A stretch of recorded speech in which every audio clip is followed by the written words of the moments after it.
यहीं पे आप गलती कर रहे हैं। जब एक रचित कौशिक ये निर्णय लेता है कि उसे इस नपुंसकता भरा जीवन नहीं जीना है, उस समय उसका सबसे पहला और सबसे कड़ा विरोध उसके अपने स्वजन करते हैं, जो एक स्तर पर उसी निर्वीर्यता का द्योतक है जिससे वो बाहर आना चाहता है। लेकिन एक और स्तर है, वो स्तर वो है जिस पर उसी के स्वजन ये भी जानते हैं कि जिस समय ये रचित कौशिक उन शक्तियों के निशाने पर होगा जिनका ये विरोध कर रहा है, उस समय इसकी स्थिति क्या होगी, ये उनकी चिंता होती है। क्योंकि उनके सामूहिक स्मृति पटल पर वो सारी घटनाएं अंकित हैं जहां पर इस प्रकार का विरोध करने वाले को असाध्य कष्ट झेलने पड़ते हैं, और उनकी चिंता निर्मूल नहीं है। उनके सामूहिक स्मृति पटल पर वो सभी घटनाएं अंकित हैं जो बताती हैं कि जिन शक्तियों का वो विरोध करने के लिए, प्रतिकार करने के लिए खड़ा हो रहा है, वो ना केवल सामूहिक, संगठित और अनुभवी हैं, बल्कि बहुत ही क्रूर और नृशंस भी हैं। जिस समय ये अन्याय करने वाली शक्तियां अन्याय करने पर उतारू होंगी, उस समय वही न्याय तंत्र, जिसे न्याय तंत्र बोला जाता है ना, जिसकी इतनी डींगे हाँकी जाती है, वो उन्हीं शक्तियों के पक्ष में खड़ा हुआ दिखाई देता। अंत में वो छूट तो जाएगा, किंतु इस न्याय तंत्र की जो प्रक्रिया है वो अपने आप में एक बहुत बड़ा दंड हो जाती है। उसे उसके स्वजनों के सामने उठा कर ले जाना, किसी एक मामूली अपराधी की तरह जब उसे उठा के ले जाया जाता है, तो वो अपने आप में दंड होता है। हम ये नहीं कहते कि जब वो जमानत से छूट जाएगा तो अब वो बरी हो गया। वो जो स्मृति पटल पर निशान छोड़ता है वो अमिट छाप होती है।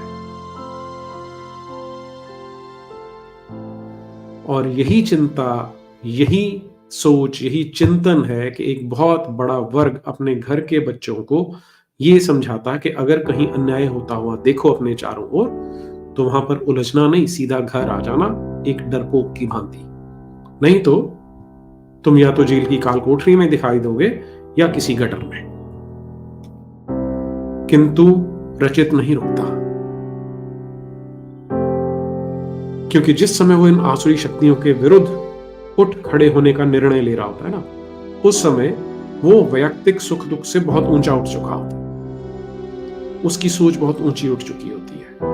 वो उस समय अपने जीवन का ध्येय ढूंढकर अपने इस अमूल्य जीवन का उद्धार करने का निर्णय ले रहा होता है। उसे पता होता है कि किसी दिन कोई जिहादी या खालिस्तानी उसे चाकू से, कोई माओवादी उसे अपनी गोली से, या कोई मिशनरी उसे अपनी धूर्तता से अपने मार्ग से हटाने का प्रयास करेगा। जब किसी दूर के प्रांत में एक छोटे से थाने में कोई एफआईआर लिखा रहा होगा ना, तो कुछ रुपयों के लिए बिके हुए वो अधिकारी जिनका कर्तव्य बनता है कि जो संविधान प्रदत्त अधिकार हैं इसी रचित कौशिक के, वो उनकी रक्षा करे, उन सारे अधिकारों का हनन करते हुए उसे उठाकर लाते हैं और इसे अपनी वीरता समझते हैं।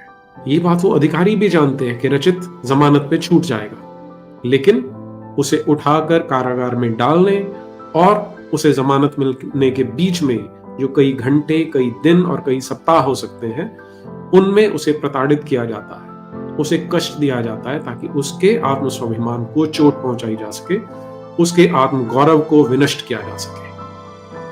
उसे उसी के जैसे और रचितों के लिए एक मिसाल की तरह, एक उदाहरण की तरह प्रस्तुत किया जाता है कि देख लो, यदि हमारे विरुद्ध आवाज उठाओगे, यदि उस लक्ष्मण रेखा को लांघोगे जो पिछले 75 सालों में खींच दी गई है, तो तुम्हारी भी यही दुर्दशा होगी। इस लक्ष्मण रेखा के चलते हिंदू हित की बात करना एक अपराध है और इस रेखा का उल्लंघन नहीं हो सकता। हर रचित ये जानता है कि जिस समय उसके ऊपर ये विपत्ति आएगी, उस समय उसके लिए कोई भी 5 स्टार एनजीओ ऐसा नहीं होगा जो रात को मोमबत्तियां लेके कैंडल मार्च करने निकलेगा। कोई उसके पक्ष में ऐसा वकील नहीं होगा जो पहले किसी सरकार का मंत्री रह चुका है और जो एक फोन कॉल पर चलते हुए न्यायालय में से जमानत दिलवा सकता है। वो सब जानता है। वो कोई रचित हो या मनीष कश्यप हो, वो जानता है कि हिंदू हितों के ठेकेदार या तो इस देश में कोई है ही नहीं, और यदि कोई है तो वो अपना पल्ला झाड़ने में दक्ष हो चुके हैं। बल्कि उससे भी एक पांव आगे रखकर वो जब अपने गिरोह की बैठक में बैठते हैं तो वहां पर कुटिल मुस्कान लिए हुए उसकी स्थिति का आनंद उठाते हैं कि ये हमारा व्यक्ति नहीं था। वो कालीचरण महाराज भी हो सकते हैं, वो मनीष कश्यप हो सकता है, या रचित कौशिक हो सकता है। वो बाहर तो आएंगे, किंतु बृहत समाज के लिए ये आत्मचिंतन और आत्मावलोकन का विषय है कि चाणक्य और कृष्ण की भूमि के ये वंशज ऐसे कायर और ऐसे कृतघ्न कैसे हो गए। क्या यही हमारे जीवन मूल्य हैं?